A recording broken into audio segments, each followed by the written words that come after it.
तो भाई आज हमारे साथ हैं गौरव, जिनकी रैंक 9 आई है। नीट में इन्होंने 4 दिया है। और भाई कौन से कॉलेज में जाने का मन है? एम्स दिल्ली है सर। एम्स दिल्ली है, क्या बात है। तो जब तैयारी चालू करी थी लगा था कि 9 रैंक आ जाएगी? इतना तो नहीं सोचा था कि इतनी अच्छी रैंक आ जाएगी, पर ये लग रहा था कि हाँ पोटेंशियल है तो मैं अच्छी रैंक ला सकता हूँ। तो क्या एक्सपेक्ट करी थी जब चालू करी थी? कुछ ऐसा एम रखा था दिमाग में कि कितनी रैंक लानी है, क्या करना है? एम्स दिल्ली सोचा था, ड्रीम कॉलेज है, सोचा था कि टॉप 100 में रैंक लानी है। पर अच्छी रैंक आ गई, उससे भी ज्यादा जितना सोचा उससे भी ज्यादा अच्छी रैंक आ गई। क्या बात है। तो जब 3 मई को हुआ था उसमें कितने मार्क्स आ रहे थे? उसमें 705 ही आ रहे थे सर। उसमें भी 75 आ रहे थे। Very good. तो ये 705 का नंबर अपने लिए एकदम लकी नंबर है ये। हाँ sir. Very good, very good, बहुत बढ़िया। तो जिस दिन तुम्हारा रिजल्ट आया भाई, रैंक जो भाई, तो पेरेंट्स का क्या रिएक्शन था उस दिन? बहुत खुश थे सारे पेरेंट्स खुश थे, बहन खुश थी और सभी फैमिली मेंबर सब खुश थे। बढ़िया। और तुम्हारा क्या रिएक्शन था? बहुत अच्छा लगा, थोड़ा अनएक्सपेक्टेड था टॉप 10 में रैंक। तो सोचा था हाँ 20-25 के आसपास आनी चाहिए ऐसा सोचा था, पर टॉप 10 में आई तो काफी अच्छा लगा। तो तुम्हारी फैमिली में पहले कोई डॉक्टर है? मेरी एल्डर सिस्टर है, वो MBBS कर रही है। ओके। तो वहीं से मोटिवेशन मिली डॉक्टर बनने की? हाँ, गाइडेंस मोटिवेशन उनकी तरफ से मिलता ही रहता था। क्या बात है, क्या बात है। तुम अलवर के पास से रहने वाले हो, वहां से बिलोंग करते हो, तो वहां कोई अभी ऐसा है जो एम्स दिल्ली में गया हो? अब हमारे गांव से तो शायद कोई नहीं गया एम्स दिल्ली में, बाकी पता नहीं अलवर से शायद कोई तो गया ही होगा। गांव से शायद तुम हो सकते हो कि इस साल तो पहले। हाँ, इस साल तो मैं ही हूँ जो एम्स दिल्ली वाह, जा रहा हूँ। क्या बात है। नहीं, बहुत प्राउड मोमेंट होता है कि भाई जब ऐसी रैंक आ जाती है। जब तुमने तैयारी करी तो उसमें जैसे तुम्हारे मार्क्स बायो में पूरे में से पूरे हैं जी। है ना? फिजिक्स में कितने हैं? 170 और केमिस्ट्री में 175। तो बायोलॉजी में तुमने पढ़ने की क्या स्ट्रेटेजी रखी? बायोलॉजी में मेन फोकस एनसीईआरटी पर ही था, जितना ज्यादा हो सके एनसीईआरटी पढ़नी है। हाँ। और लेंथ क्वेश्चंस को की प्रैक्टिस करनी है, टाइम मैनेजमेंट की प्रैक्टिस करनी है। एनसीईआरटी कितनी बार पढ़ी थी लगभग? लगभग अगर पूरा देखें 11th-12th में तो 10 बार तो हो गई होगी। 10 बार होगी वो। चलो, वेरी गुड। फिजिक्स में क्या स्ट्रेटेजी रखी बेटा? मेन है नोट्स पढ़ने हैं, फॉर्मूले जितने हो सके रिवाइज करने हैं और जितना ज्यादा हो सके क्वेश्चन सॉल्विंग करनी है। फिजिक्स में भी एनसीईआरटी पढ़ी क्या? मतलब एनसीईआरटी के जो चैप्टर्स के अंदर इंडेक्स क्वेश्चंस और जो पीछे देते एक्सरसाइजेस उनके क्वेश्चंस करे थे। हाँ। बाकी ज्यादा एनसीईआरटी पे, फिजिक्स में मैंने फोकस नहीं किया। फिजिक्स पे फोकस नहीं किया, एनसीईआरटी पे। हाँ। और फिजिक्स की खैर इतनी जरूरत पड़ी भी नहीं। उसके बैक क्वेश्चंस करे थे? हाँ, वो बैक क्वेश्चंस वो ज्यादा जरूरी होते हैं, जो एग्जांपल्स हैं और जो क्वेश्चंस हैं वो करे। और केमिस्ट्री में क्या स्ट्रेटेजी थी? केमिस्ट्री में जैसे फिजिकल केमिस्ट्री में तो मेनली क्वेश्चन सॉल्विंग है, फॉर्मूले उन सबको देखने के बाद। और ऑर्गेनिक इनऑर्गेनिक में नोट्स और एनसीईआरटी को कम बार बार रिवीजन करना, बस वही। तो केमिस्ट्री की भी एनसीईआरटी लाइन बाय लाइन पढ़ी थी पूरी की पूरी? हाँ, मतलब ऑर्गेनिक और इनऑर्गेनिक की तो लगभग बहुत बार पढ़ी थी। टेस्ट में हमेशा से अच्छे नंबर आए, कभी कम नंबर भी आए? नहीं, बहुत बार कम भी आए हैं, बहुत बार ज्यादा भी आए हैं, अप डाउन तो चलते ही रहते। तो जब कम आए तो उस टाइम क्या मन में फिलॉसफी रखी कि यार अब ये, उस टाइम खुद को कैसे कोप अप करा? मतलब थोड़ा डिसअपॉइंटमेंट रहता है कम नंबर आने पे, तो बस यही सोचता था कि क्या गलती हो गई और कैसे सही कर सकते हैं और कैसे ज्यादा मेहनत करी जा सकती है। बस यही करके सोच के वापस से पढ़ाई करना चालू करते थे। कई बार है ना, मन में ऐसे सेल्फ डाउट हो जाता है कि यार नंबर कम आए हैं, मेरा होगा नहीं होगा, कंपटीशन भी इतना टफ है, टॉप रैंक्स आएंगी नहीं आएंगी, तो फिर वो उसको कैसे कोप अप करते थे? ज्यादा सोचता नहीं था, बस अपनी जो पढ़ाई चल रही है उसको कंटिन्यूस जारी रखते थे। इतना नहीं सोचता था कि इतनी रैंक लानी है या फिर ये करना ही है। जो पढ़ाई चल रही है बस उसको मैं करता रहता। तो भाई पेरेंट्स तो हमेशा सपोर्टिव ही रहे होंगे? बहुत सपोर्टिव है पेरेंट्स तो। हाँ। बहुत सपोर्टिव है पेरेंट्स है, बहुत बढ़िया। तो ज्यादा मोटिवेट कौन करता है, मम्मी की पापा? मम्मी तो साथ में ही रहती थी तो उनका तो मोटिवेशन है, लेकिन जब भी पापा से बात होती है दिन में 2-3 बार, तो पापा तो बहुत वो मोटिवेट करते हैं। क्या बात है। तो यार इस प्लेटफॉर्म को अगर, मतलब जैसे देखो यार, पेरेंट्स का बहुत बड़ा रोल होता है। तो आपको जैसे मान लो आपकी मम्मी भी साथ में ही है, आपके मदर को आपको अगर कुछ बोलना होगा भाई तो क्या बोलोगे आप? जनरली हम थैंक यू तो हर बार ऐसे बोलते हैं, लेकिन आज बहुत स्पेशल ओकेजन है, 9 रैंक आई है। उसके बाद में माता पिता का बहुत बड़ा रोल होता है यार, बचपन से पालती है माँ, तो क्या बोलना चाहोगे? मैं तो थैंक यू बोलना चाहूंगा कि बचपन से घर परिवार से दूर रह के हमारी पढ़ाई के लिए इतना उन्होंने सेक्रीफाइस किया है, इतना अकेली रही हैं, अकेले बिना पापा के इतना सारी चीजों को संभाला है। बस थैंक यू मम्मी। क्या बात है यार। और पापा लोगों का एकदम साइलेंट कंट्रीब्यूशन होता है, वो बताते नहीं लेकिन वो एकदम बैक सपोर्ट वॉल की तरह से खड़े रहते हैं। तो पापा को क्या बोलना चाहोगे? पापा कभी कभार आते थे, उन्होंने दूर रह के जिस हिसाब से हमें संभाला, सारे डिसीजंस लिए, वो उसी का ही नतीजा है कि इतनी बढ़िया रैंक आ रही है। तो पापा को भी बस थैंक यू बोलना चाहूंगा। पहली सैलरी आएगी उसके बारे में सोचे क्या करोगे? अभी तो काफी टाइम है, मम्मी पापा को ही दूंगा पहले। क्या बात है यार, बहुत संस्कारी बच्चे हैं। देखो यार, पढ़ाई के साथ में और इतने हम्बलनेस के साथ में यार, गौरव ने जो बात बोली ना, यही एक बात होती है 9 रैंक लाने के बाद भी देखो यार इतनी हम्बलनेस है, ये बहुत बहुत बहुत बड़ी बात है बेटा, and that I really appreciate. मतलब मेरी बहुत सारे दोस्त हैं जिसकी रैंक 1 आई हुई है, बॉम्बे में पढ़ते हैं, लेकिन मैंने जो एक चीज़ देखी है ना, जो जनरली टॉप 50 में जिनकी रैंक्स आती हैं उनकी हम्बलनेस भी काफ़ी अच्छी रहती है। तो यार ये बहुत अच्छा लगा कि आप एक अच्छे स्टूडेंट के साथ साथ एक अच्छे व्यक्ति हम्बलनेस भी हैं। और देखो यार पेरेंट्स का कंट्रीब्यूशन हमेशा रहता है, ये ध्यान रखना। कई बार ऐसे मन में आता है, बच्चों की लाइफ में ऐसे आ जाती है कि यार पेरेंट्स के साथ में शेयर करें नहीं करें, वो समझते नहीं समझते। ये फेस आपको कभी प्रॉब्लम आती तो आप पेरेंट्स के साथ शेयर करते थे? मेरे पापा मम्मी बहुत फ्रेंडली हैं, सारी बातें आराम से उनके साथ शेयर कर सकते हैं, वो बहुत सपोर्टिव हैं, हर प्रॉब्लम को सॉल्व करने की कोशिश करते हैं, तो मैं तो लगभग सारी बातें शेयर कर सकता था पापा के साथ। बहुत बढ़िया। देखो यार बच्चों में बहुत बड़ी बात होती है। आपकी जो टेस्ट स्ट्रेटेजी थी बेटा, अब एकेडमिक्स की अगर अपन बात करें तो टेस्ट स्ट्रेटेजी आपकी क्या रही? किस ऑर्डर में पेपर अटेम्प्ट करते थे और कितने कितने घंटे में करे? पहले बायो, फिर केमिस्ट्री और फिर फिजिक्स। वही है कि लगभग 40-45 मिनट में बायो हो जानी चाहिए। उसके बाद वही 40-45 मिनट में केमिस्ट्री हो जानी चाहिए। और बाकी अगर 1 घंटा 20-25 मिनट बच रहे हैं तो उसमें फिजिक्स होनी चाहिए, और जो क्वेश्चन पे डाउट है वो फिर उनको बाद में लास्ट में अटेम्प्ट भी करना है। फिर तो आप 2 राउंड में पेपर करते थे कि 1 राउंड में चला करते थे पेपर को? नहीं, लगभग सारे सवाल मैं पहले राउंड में कर देता था, जो डाउट होता था उनको मैं बाद के लिए छोड़ता था। उनको बाद के लिए छोड़ देते हैं उसमें। तो अब जैसे जो इस बार पेपर टफ आया भाई नीट के मुकाबले उसमें, तो आपका मेंटल स्टेटस सेट था कि टफ पेपर के लिए भी तैयार रहना है हमको? हाँ, मेरी प्रैक्टिस टफ पेपर के लिए अच्छी खासी हो रखी थी, तो जब टफ पेपर आया तो मुझे इतना कोई नर्वसनेस ज्यादा नहीं हुई, क्योंकि मैं उसके लिए रेडी था। पहले से पता भी था कि हो सकता है कि टफ पेपर आए, तो उसके लिए मैं रेडी था पहले से। कुछ 3 चीजें अगर आप जैसे आपके जूनियर्स को बताना चाहो कि किन 3 चीजों का ध्यान रखें प्रिपरेशन के दौरान पे? पहला तो ये है कि कंसिस्टेंसी ज्यादा मायने रखती है। ऐसा नहीं कि एक ही दिन बहुत सारा पढ़ लिया और फिर अगले दिन कुछ पढ़ा ही नहीं। मतलब एक फिक्स आवर्स आप लेके चलें और फिर कंटिन्यूसली उनको हर दिन पढ़ने की कोशिश करें।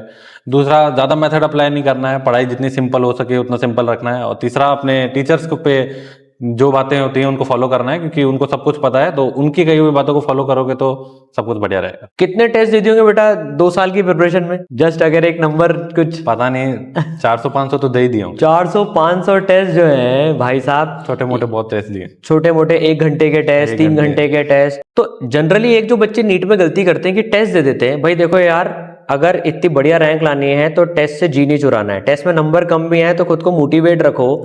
कुछ एक सीक्रेट मंत्र आप तो रिवील कर सकते हो कि रखते हो मन में कि जब नंबर कम आए तो खुद को कैसे बूस्टअप करें?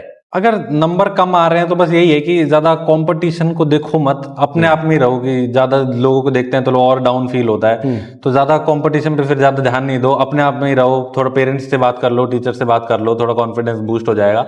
और बस पढ़ते रहो, ज्यादा सोचना नहीं है अगर नंबर कम आ रहे हैं तो। ये बहुत बड़ी बात है कि ज्यादा सोचना नहीं है, खुद से ही कंपटीशन रखो, खुद से इंप्रूव करते चलो। तो क्योंकि एक्सटर्नल कंपटीशन से प्रेशर ही बढ़ता है, और वो कई बार प्रेशर नेगेटिव प्रेशर भी हो जाता है वो, और कई बार एकदम ज्यादा आ जाते थे तो ओवर कॉन्फिडेंस में आते थे, में फिर अगले पेपर में फिर कम आ जाते थे। अगले पेपर में कम आ जाते थे। तो साइकिल वैसे चलता ही रहता है इसमें ये। अच्छा, बोर्ड्स वगैरह के लिए कब से तैयारी चालू करी थी? बोर्ड्स के लिए कुछ इतना खास मैंने टाइम नहीं दिया। बोर्ड के पेपर के पहले 3-4 दिन पढ़ लिया तो बस। सोशल मीडिया पे एक्टिव थे क्या? नहीं, अकाउंट वगैरह भी नहीं बना रखा? इंस्टाग्राम, ट्विटर, किसी का अकाउंट नहीं है। अरे वाह, क्या बात है। अब बनाया नहीं बनाया? अब भी नहीं बनाया, अभी बनाऊंगा। अभी भी नहीं बनाया, बनाओगे? Very good. तो यार खुद को इसमें कंट्रोल कैसे रखा आपने? कभी इंटरेस्ट ही नहीं था ये इंस्टाग्राम और इन सब में। थोड़ा बहुत यूट्यूब वीडियो देख लिए तो देख लिए, वरना इंस्टाग्राम और इन सब में मेरे को कभी से इंटरेस्ट नहीं था। कोई ऐसा चैप्टर फिजिक्स में जो आपको लगता हो यार ये हटा देना चाहिए नीट के उससे, मतलब मेरे को अच्छा नहीं लगता? तो यूनिट डायमेंशंस, क्योंकि उसमें ट्रिकी सवाल बहुत बन जाते हैं कभी कभार। हाँ, मतलब वो थोड़ा आसान लगता है लेकिन वो थोड़ा ट्रिकी है, और ऐसा सही है कुछ उसमें से सवाल वैसे फील नहीं आती उसमें। कोई सा भी सवाल कभी भी टपक सकता है उसमें, किसी भी टाइप का। एक दिन पहले तुमने क्या किया था एग्जाम के? बस मैं नॉर्मल पढ़ रहा था, फोन छोड़ दिया था एक दिन पहले मैंने बिल्कुल। और स्लीप शेड्यूल क्या रहता था तुम्हारा? वो ये रात को 10 बजे से हो गया, सुबह 5 बजे उठ के। अरे वाह, मेरा भी टचवुड मतलब ऐसा ही सेम शेड्यूल था। अर्ली मॉर्निंग तुम्हारी पढ़ाई हो जाती थी? हाँ, बढ़िया हो जाती थी अर्ली मॉर्निंग। फिर 5 बजे उठने के बाद में कब कितने स्लॉट्स में पढ़ते थे तुम? सुबह थोड़ा ज्यादा पढ़ लिया 1-1.5 घंटा, और फिर उसके बाद 40 मिनट 45 मिनट पढ़ के 15-20 मिनट का ब्रेक, ऐसे में करता था। तो दिन भर का क्लास मिला के, सेल्फ स्टडी मिला के कितने घंटे पढ़ लेते थे लगभग? अगर आप क्लासेस की बात करें तो जब क्लासेस चल रही थी तब क्लासेस भी मिला लें तब तो 6 घंटे की तो क्लास ही हो जाती है। 3-4 घंटे सेल्फ स्टडी भी हो गई होगी, तो 9-10 घंटे हो जाता था। 9-10 घंटे हो जाता था इसमें। कभी ऐसा कई बच्चे करते हैं कि रात भर पढ़ रहे हैं, 12-12, 14, 16 घंटे एक दिन में, फिर अगले दिन टाइट फेस हो जाती है। नहीं, ऐसा तो नहीं है, कंसिस्टेंसी मेन रहती है। आप एक दिन 6 घंटे पढ़ ले, दूसरे दिन पे 6 घंटे पढ़ ले, ऐसा कंसिस्टेंटली पढ़े तो ठीक है। फिजिक्स में नीट वाले काफी सारे बच्चों का एक वो रहता है कि रट के पढ़ ले यहाँ, मतलब ये क्वेश्चन देखा, ये प्रोफाइल मैच कर ली, वैसे कर लिया। तुमने कैसे पढ़ाई करी, कंसेप्चुअल करी, मतलब किस तरह से फिजिक्स को पढ़ा? रटने से तो कुछ ही सवाल सॉल्व होते हैं, अगर सभी तरह के सवाल सॉल्व करने हैं तो कंसेप्ट क्लियर होने बहुत जरूरी है। मैं तो कंसेप्चुअली चीजों को करता था। कंसेप्ट से पढ़े इसमें। एक सवाल में कब छोड़ देते थे? जैसे कई बच्चे अटक जाते हैं सवाल में। मैं मतलब देखा और अगर 1 मिनट नहीं आ रहा है तो मैं छोड़ देता था फिर। अच्छा। आसान सवाल, बहुत बार ऐसा भी होता है कि आसान ही सवाल था लेकिन वो नहीं आया तो फिर मैं छोड़ देता था, आखिरी के लिए रखता था। बहुत बढ़िया। जेईई मेंस के पीवाईक्यूज भी सॉल्व करे क्या? करें हैं सर। कितने साल के करे? मतलब लगभग पिछले 10 साल में जितने भी पीवाईक्यूज थे उनमें काफी सारे करे। काफी सारे करे, उसका फायदा हुआ? हाँ फायदा रहता है, हार्ड क्वेश्चन करने की प्रैक्टिस हो जाती है, थोड़ा कंसेप्ट को अलग तरीके से लगाने की प्रैक्टिस हो जाती है, तो अच्छा रहता है, वो तो करनी चाहिए। बैकलॉग हुआ है कभी? हुआ है, ज्यादा बैकलॉग नहीं होता था, 1-2 चैप्टर का अगर हुआ तो है। संडे आ गया, कोई हॉलीडे आ गया तो फिर टाइम निकाल के 1-2 घंटे दिन में ज्यादा पढ़ के बैकलॉग क्लियर कर लेता। मतलब एक हफ्ते में ही वो कर लेते थे? हाँ, हफ्ते 2 हफ्ते में कर लेता था बैकलॉग। ब्रेक्स कैसे लेना चाहिए यार बच्चे, मतलब जनरली डिपेंड करता है, कोई ज्यादा भी पढ़ सकता है, ज्यादा ड्यूरेशन के लिए लगातार, कोई कम ड्यूरेशन के लिए भी पढ़ सकता है, वो तो सब पे डिपेंड करता है। जैसे कई बच्चों का फिक्स रहता है कि संडे मुझे ब्रेक लेना है, हाफ संडे ब्रेक लेना है, आपका ऐसा फिक्स था कुछ? नहीं, मैं तो पढ़ता था जब मन करता था, और नहीं मन करता तो नहीं भी पढ़ते थे, ऐसा कुछ फिक्स नहीं। ऐसे मतलब ऐसा कोई फिक्स नहीं रख रखा उसमें? नहीं। खाने में सबसे अच्छा क्या बनाती मम्मी, क्या सबसे बढ़िया लगता है? चूरमा दाल बढ़िया लगता है। अरे वाह यार, क्या बात है। कोई ऐसा इंसिडेंट है पापा ने कभी डांटा हो, कभी याद हो कि यार इस चीज के लिए कभी डांट पड़ी थी बचपन में, या कभी भी ऐसे? डांट तो बहुत सारी चीजों के लिए पड़ती ही रहती थी, शरारत तो करते ही थे बचपन में। तुम बचपन में मतलब ये शरारती किस्म के थे, मतलब कैसे थे तुम बचपन में? कई बच्चे होते एकदम शरारती और एकदम, या फिर होता तो बचपन से स्टूडियस? पढ़ाई भी करते थे, शरारती भी थे ही, खेलते भी थे ही, सब कुछ ही था। 10th में क्या परसेंट थी बेटा आपकी? 92 थी। और ओलंपियाड्स वगैरह कुछ ऐसे क्रैक करें पहले? दिए हैं, जो नेशनल लेवल पर होते हैं नेशनल लेवल पे दिए थे। तो कई बार ऐसा लगता है यार ओलंपियाड जो नेशनल लेवल पे रिप्रेजेंट करने जाते हैं बच्चे, या बहुत पहले से तैयारी करते हैं, उनकी ही टॉप 10 में आती है, मतलब आपका क्या विचार है इसमें? ऐसा कोई जरूरी नहीं है ओलंपियाड देना, वो ओलंपियाड एकदम अलग चीज हो जाती है, वो तो जब आप देते हो तो एकदम आपको सिलेबस से हट के पढ़ना पड़ता है कभी कभार, तो इतना कोई जरूरी नहीं है ओलंपियाड देना। नीट और जेईई तो थोड़े अलग हो जाते हैं। केमिस्ट्री में तीनों पे बराबर बैलेंस रखा आपने? मतलब थोड़ा ज्यादा पढ़ता था आईयूसी, क्योंकि वो रिवीजन ज्यादा मांगती है, तो उसको ज्यादा पढ़ता था आईयूसी। कई बच्चे कहते हैं कि शॉर्ट नोट्स के बिना काम नहीं चलेगा, पर आपने मतलब अलग से कोई शॉर्ट नोट्स नहीं बनाए ऐसे? मतलब कोई बना भी सकता है, फायदा भी हो सकता है, लेकिन मैंने नहीं बनाया। तो उस नोट्स में मार्किंग कर लेते थे क्या इसमें? हाँ, नोट्स में मार्किंग कर लेता था, मेन चीजें वो फॉर्मूले वो नोट्स में ही देख लेता। नोट्स में देख लेते थे। कुछ बायो के लिए बच्चों को टिप्स देना चाहें? मेन तो एनसीईआरटी है बायो में, अगर एनसीईआरटी जितना ज्यादा पढ़ सके पढ़े। अगर एनसीईआरटी पूरी तरीके से हो गई है तो क्वेश्चन सॉल्विंग करें, लेंथी क्वेश्चंस की, ट्रिकी क्वेश्चंस की, कुछ आउट ऑफ सिलेबस चीजें भी जो टॉपिक से थोड़ा कनेक्ट हो रही है वो पढ़ सकते हैं। डिफरेंशिएटिंग फैक्टर क्या लगा तुम्हें यार, जो टॉप 10 में लाने का वर्सेस टॉप 50 या टॉप 500 में भी डिफरेंशिएटिंग फैक्टर क्या था?